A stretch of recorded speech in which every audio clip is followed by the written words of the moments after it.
Shehe kuteswa na mapenzi? Yes. Ilikuwaje? Jamani, mpenzi wangu mimi alinisaliti. Alisaliti mwanamke mwingine. Ameoa kabisa. Sio alinisaliti tu kwenda kwenye mahusiano mengine. No, yani yeye amenisaliti na kuoa kabisa. Ulifanyaje sasa? Mimi sijafanya kosa. Nilikuwa nampenda, alikuwa ananipenda, tulikuwa tunapendana tena sana.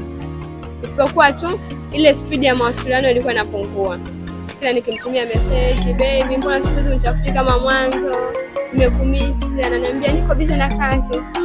Tunajua hapa kazini niko peke yangu, busy mwingi hivi na hivi. Kwa hiyo sometimes hata kutumia message zako ukiona kitu unajua niko busy na kazi.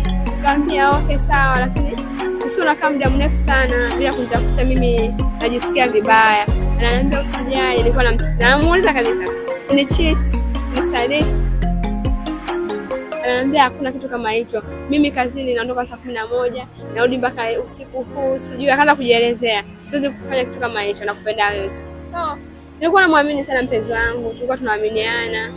Unajua, mwisho wa siku alimposti mwanamke status. Mimi nikamuuliza huyu ni nani? Akaniambia kwamba huyu ni mke wangu. Nikashtuka, mke wako? Nikamwambia ina maana umeoa? Akaniambia ndio nimeoa.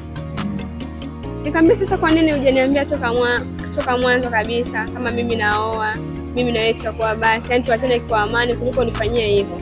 So ulikuwa unachezea moyo wangu, ulikuwa unipendi, ulikuwa unapotezea muda. Kaanza kunielezea hamna kitu kama hicho, mimi nakupenda wewe. Unajua?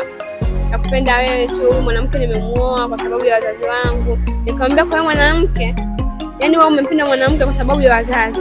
Hiyo kitu iko kweli sana. Akaniambia ndio, lakini mimi bado nakupenda wewe. Nikamwambia no, umeshakuwa mume wa mtu, mimi siwezi tena kudate na wewe. Kila mtu apate maisha yake. Akaniambia kwa hiyo hunitaki tena. Nikamwambia yes, sikutaki kwa sababu kuwa mwaminifu kwangu, ulinidanganya, umenipotezea muda. Mimi muda wote niko nasema niko na mpenzi. Kumbe ni hasara tu. So ilikuwa staili hiyo.